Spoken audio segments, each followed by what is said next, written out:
벨직 신앙고백 제20조 그리스도 안에 나타난 하나님의 공의와 자비.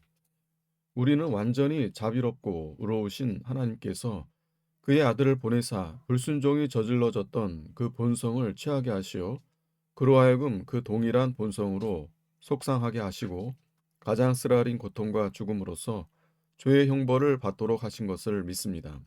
그리하여 하나님께서는 우리의 죄악을 담당하신 그의 아들을 향하여서는 그의 공의를 나타내셨고, 죄를 범하여 저주받아 마땅한 우리에게는 그의 선하심과 자비를 부어주셨으니 곧 그의 만극하고 완전한 사랑으로 그의 아들을 우리에게 주시어 죽음에 내어주시고, 또한 우리의 의롭다 하심을 위하여 그를 다시 살리시어 우리가 그분으로 말미암아 죽지 않고 영생을 얻게 하셨습니다. 공의와 자비의 하나님. 하나님은 공의와 자비의 하나님이시다. 벨직 신앙고백 제20조의 제목은 그리스도 안에 나타난 하나님의 공의와 자비입니다. 하나님의 공의와 자비는 하나님의 본질적이고도 중요한 두 속성입니다. 그렇기 때문에 하나님의 공의와 자비는 그리스도 안에서만 아니라 하나님의 하시는 모든 일에서 다 드러납니다. 하나님의 공의는 일반 은총의 영역에서도 잘 나타납니다. 공의는 하나님의 본성적인 속성으로서 하나님의 공의는 하나님의 하시는 모든 일에서 잘 드러납니다. 하나님은 모든 죄에 대하여 분노하시며 악인들을 공의로 심판하십니다. 하나님께서는 하나님을 거슬러 대적하고 하나님의 법에서 떠난 모든 죄와 죄인들에 대하여 분노하시며 저주와 사망과 영원한 지옥 형벌을 가하십니다.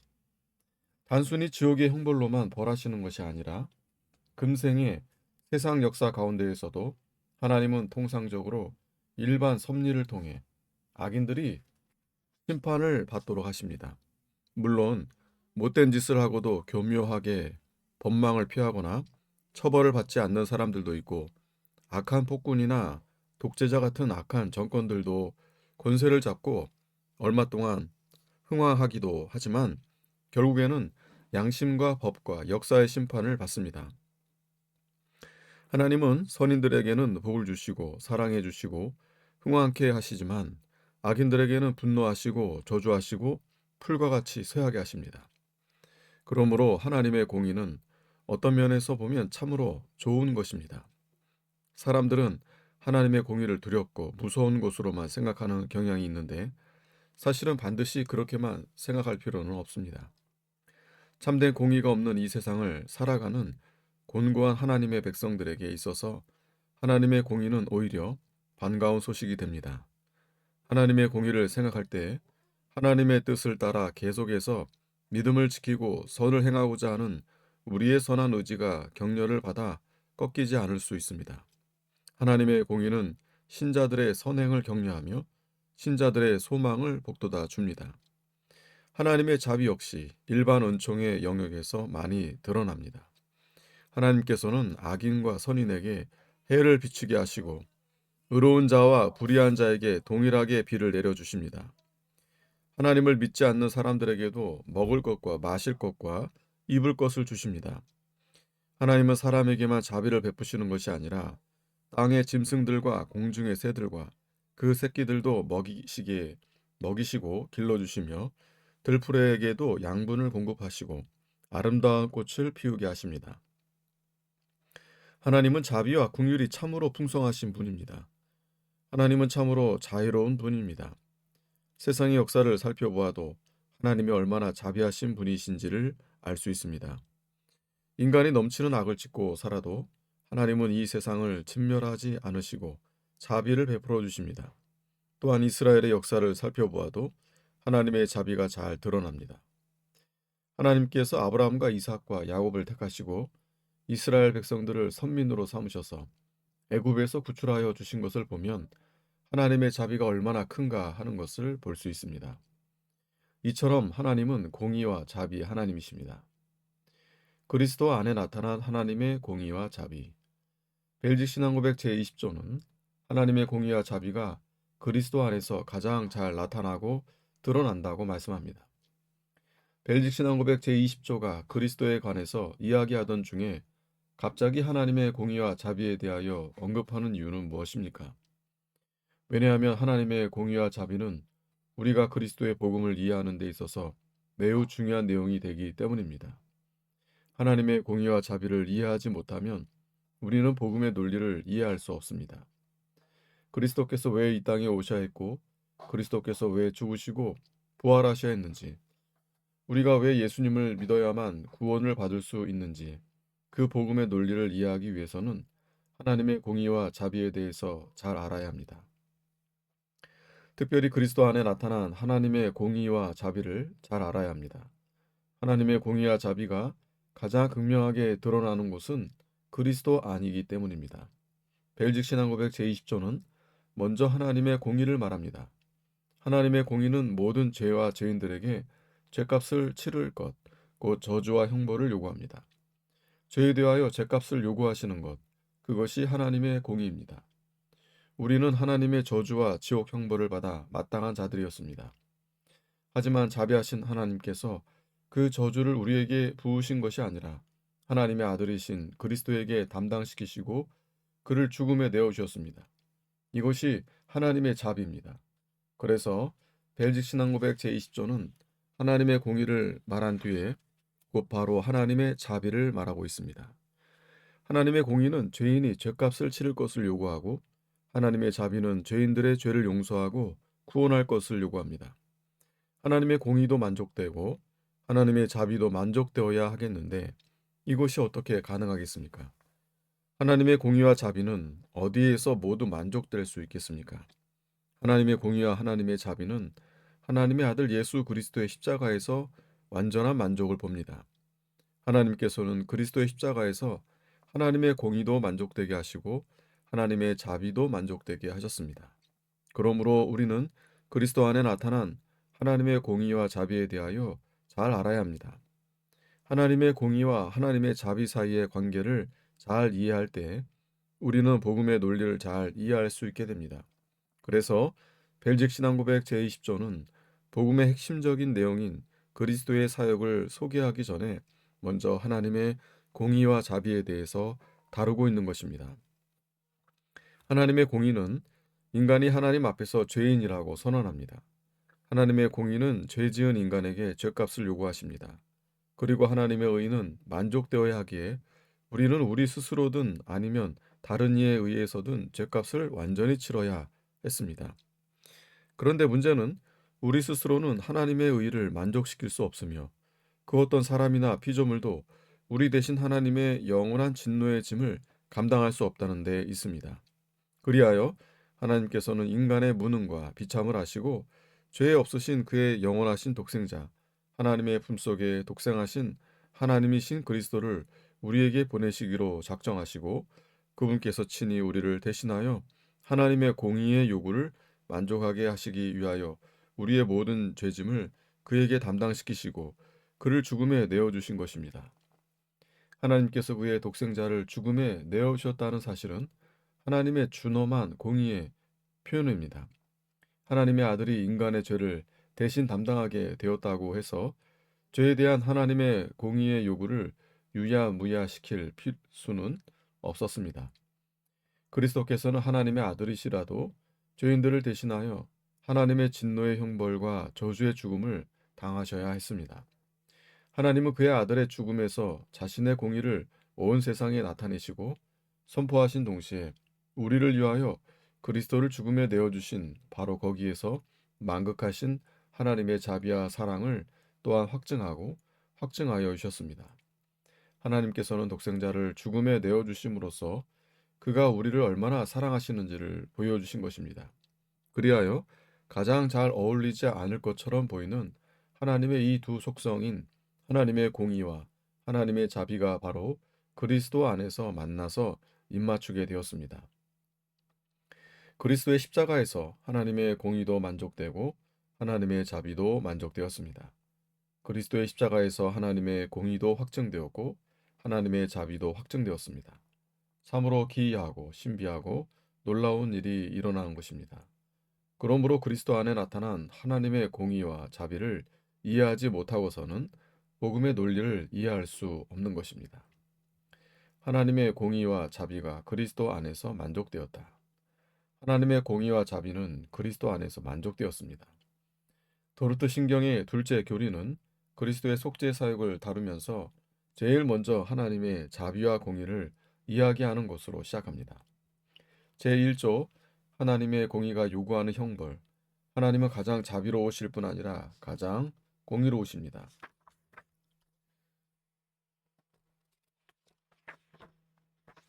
하나님의 공의는 우리가 하나님의 무한하신 위엄을 거슬러 범한 죄가 영혼과 몸 둘 다에서 현세의 형벌로만 아니라 내세의 형벌로도 처벌되기를 요구합니다. 하나님의 공의가 만족되지 않는 한 이 형벌을 우리는 결코 피할 수 없습니다. 하나님의 무한하신 위엄을 거슬러 범죄한 우리는 금생에서의 형벌뿐 아니라 내세에서의 영원한 형벌을 피할 수 없었던 자들이었습니다. 하나님께서는 선악을 알게 하는 나무의 실과는 먹지 말라. 내가 먹는 날에는 정령 죽으리라 하셨고 죄의 싹은 사망이라고 하셨으니 모든 인생은 우리의 몸과 영혼의 최고의 형벌, 그 영원한 사망과 지옥 형벌을 받아야 했습니다. 하나님은 공의의 하나님이기 때문입니다. 그러나 하나님은 공의의 하나님만이 아니라 또한 자비의 하나님이십니다. 도르트 신경 둘째 교리의 제2조는 하나님의 자비에 대해서 이렇게 말씀합니다. 제2조 독생자께서 하나님의 의를 만족시키심. 우리 스스로는 이것을 만족시킬 수 없고 하나님의 진노에서 스스로를 구할 수 없습니다. 그래서 하나님은 무한한 자비로 자기 독생자를 우리의 보증으로 주셔서 십자가에서 우리를 위해 그리고 우리를 대신해 죄와 저주가 되게 하심으로 자신의 공의를 만족시키기를 시기를 기뻐하셨습니다. 우리는 우리의 죄값을 지불함에 있어서 전적으로 무능하기에 하나님의 공의를 만족시킬 수 없습니다. 그래서 하나님께서는 그의 무한한 자비로서 그의 독생자를 우리의 중보자와 구속자로 보내셨고 그리스도께서는 우리를 위하여 그리고 우리를 대신하여 십자가에서 우리의 죄를 담당하시고 저주를 받으심으로써 우리 대신 하나님의 공의를 만족시키셨습니다. 그것이 그리스도의 부속 또는 그리스도의 속상입니다. 하나님께서 우리를 이처럼 사랑하셔서 독생자를 주셨고 그리스도께서는 우리를 위해 그리고 우리를 대신하여 하나님의 공의를 만족시키셨다는 이 소식이 바로 복음입니다. 성부 하나님께서는 인간이 스스로 하나님의 공의를 만족시킬 수 없고 하나님의 진노에서 스스로를 구할 수 없음을 잘 아시고 그의 무한한 자비로 그의 독생자를 우리에게 내어주셔서 그로 하여금 우리가 치러야 했던 죄값을 대신 치르게 하심으로써 자신의 공의를 만족시키시기를 기뻐하셨습니다. 나의 의로운 종이 자기 지식으로 많은 사람을 의롭게 하며 또 그들의 죄악을 친히 담당하리라. 그리하여 예수님은 자신을 많은 사람의 대속물로 내어주셨습니다. 인자가 온 것은 섬김을 받으려 함이 아니라 도리어 섬기려 하고 자기 목숨을 많은 사람의 대속물로 주려 함이니라. 그리스도께서는 왜 이렇게 엄청난 희생을 하셔야만 했습니까? 그것은 하나님의 위대한 사랑으로만 설명될 수 있습니다. 우리가 아직 죄인 되었을 때 그리스도께서 우리를 위하여 죽으심으로 하나님께서 우리에게 대한 자기의 사랑을 확증하셨느니라. 그리스도를 바라볼 때 우리는 하나님의 자비의 극치를 보게 됩니다. 하나님의 공의와 자비를 날마다 경험하라. 우리는 그리스도 안에 나타난 하나님의 공의와 사랑을 날마다 인식하고 묵상하고 경험해야 합니다. 그리스도 안에 나타난 하나님의 자비와 공의는 단순히 옛적에 그리스도 안에서 잠깐 계시되었다가 사라진 어떤 것이 아닙니다. 우리는 하나님의 자비와 공의를 말로만 듣고 마는 것이 아닙니다. 모든 그리스도인들은 날마다 그리스도 안에서 하나님의 공의와 자비를 실제적으로 경험하고 느낄 수 있습니다. 우리의 죄와 비참이 실제적인 것처럼 하나님의 공의는 매우 실제적인 것입니다. 우리는 그리스도의 십자가를 생각할 때 하나님께서 공의의 하나님이신 것을 늘 기억해야 합니다. 하나님은 모든 죄에 대하여 쉬지 않고 분노하시고 죄값 치를 것을 요구하십니다. 하나님의 공의의 심판을 피할 수 있는 죄인은 아무도 없습니다. 하나님은 무한히 의로우신 분이십니다. 이 세상에는 참된 공의가 없고 의로운 자도 없습니다. 하나님께서는 죄에 대하여 반드시 형벌하시는 분이십니다. 그러므로 모든 인생들은 그리스도 안에 나타난 하나님의 공의를 두려워해야 합니다. 동시에 하나님의 공의는 우리에게 큰 위로이기도 합니다. 우리가 살고 있는 사회도 공의를 필요로 합니다. 공의가 무너지면 이 세상은 곧 무질서와 대혼란에 빠지고 말 것입니다. 한 나라의 정의가 무너지면 백성들은 분노하고 절망하게 되지 않겠습니까? 모든 사람은 공의를 필요로 하고 모든 사회는 공의에 근거하지 않으면 올바로 설 수 없습니다. 하지만 이 세상에는 완전한 공의가 없습니다. 사람들은 참된 공의가 없는 세상에서 살고 있습니다. 그래서 사람들은 과연 정의와 공의는 어디에 있는가? 정의란 무엇인가? 하고 끊임없이 물으며 탄식합니다. 참된 공의는 어디에 있습니까? 모든 정의와 공의는 하나님의 것입니다. 그리스도인들은 이 세상에 사는 동안 여러 악을 만날 때에도 하나님의 공의를 생각하며 큰 힘을 얻습니다. 하나님의 공의가 없다면 신자들의 선한 의지는 많이 꺾였을 것입니다. 많은 사람들은 하나님의 공의를 우습게 여깁니다. 말라기 시대의 사람들처럼 사람들은 공의의 하나님이 어디 계시냐고 묻습니다. 하지만 우리는 하나님의 공의를 두려워해야 할 뿐만 아니라 하나님의 공의를 신뢰하고 하나님의 공의를 인하여 깊이 감사해야 합니다. 또한 우리는 그리스도를 바라볼 때 하나님의 자비를 생각하며 날마다 감사해야 합니다. 우리는 하나님의 자비 때문에 살고 있습니다. 하나님의 자비와 사랑은 크고 위대합니다. 하나님의 자비는 우리가 아직 죄인 되었을 때 하나님께서 자기 아들을 내어주신 사랑입니다. 하나님의 사랑이 우리에게 이렇게 나타난 바 되었으니 하나님이 자기의 독생자를 세상에 보내심은 저로 말미암아 우리를 살리려 하심이니라. 하나님의 자비는 단순히 우리를 마음으로만 사랑하고 마는 것이 아닙니다. 말로만 하는 사랑도 아닙니다. 내가 힘들고 어려울 때 내 곁에서 내 손을 잡아주는 정도의 사랑도 아닙니다. 나의 짐의 일부분만을 대신 짊어지는 정도의 사랑도 아닙니다. 하나님의 자비는 우리의 모든 죄와 비참을 대신 짊어지고 담당하신 사랑이고 우리가 받아야 하는 모든 형벌을 대신 받으신 사랑이고 독생자를 내어주신 사랑이고 자기 자신을 대속물로 내어주신 사랑입니다. 그러므로 그리스도인들은 그리스도의 십자가를 생각할 때 그 누구보다 하나님의 공의의 엄중함과 자비의 풍성함을 인식하고 경험해야 합니다. 무엇보다 먼저 우리를 위하여 아들을 죽음에 내어주신 하나님의 공의를 인식하고 묵상하며 경험할 수 있어야 합니다. 또한 우리를 위하여 아들을 내어주신 하나님의 자비를 날마다 새롭게 느끼며 경험해야 합니다. 우리 대신 우리의 죄짐을 담당하신 그리스도와 우리를 용서하신 하나님의 자비를 생각하면서 하나님께 아바 아버지라고 부르면서 나아갈 수 있는 담력과 큰 확신을 가질 수 있어야 합니다. 하나님의 공의와 자비는 지금도 날마다 그리스도 안에서 확증되고 확인되고 있습니다. 그러므로 그리스도를 바라봅시다. 그리스도의 십자가를 생각합시다. 그리스도 안에 나타난 하나님의 공의와 자비를 바라봅시다. 그리스도는 하나님의 공의와 자비를 가장 현저하게 드러내시는 분이십니다. 하나님의 공의와 자비는 결코 상충되거나 모순되지 않으며 그리스도 안에서 오히려 아름답게 조화를 이룹니다. 하나님은 공의를 행하며 동시에 구원을 베푸는 분이십니다. 이사야 선지자는 이렇게 말했습니다. 너희는 고하며 진술하고 또 피차 상의하여 보라. 이 일을 이전부터 보인 자가 누구냐? 예로부터 고한 자가 누구냐? 나 여호와가 아니냐? 나 외에 다른 신이 없나니? 나는 공의를 행하며 구원을 베푸는 하나님이라. 나 외에 다른 이가 없느니라. 하나님 앞에 나아갈 때마다 자신이 죄인으로서 의로우시고 거룩하신 하나님 앞에 서게 되었다는 사실을 생각하며 두려움과 떨림을 가집시다. 그리스도를 바라보면서 날 위하여 죽임을 당하신 그리스도의 자비로 인해 감사합시다. 하나님 아버지, 하나님께서 자비의 하나님이시며 공의의 하나님이신 것을 인하여 감사를 드립니다.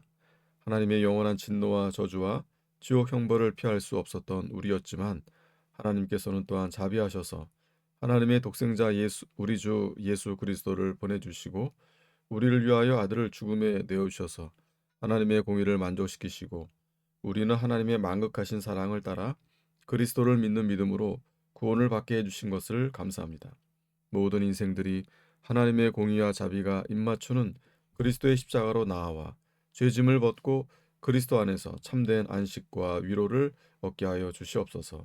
예수님의 이름으로 기도하옵나이다. 아멘.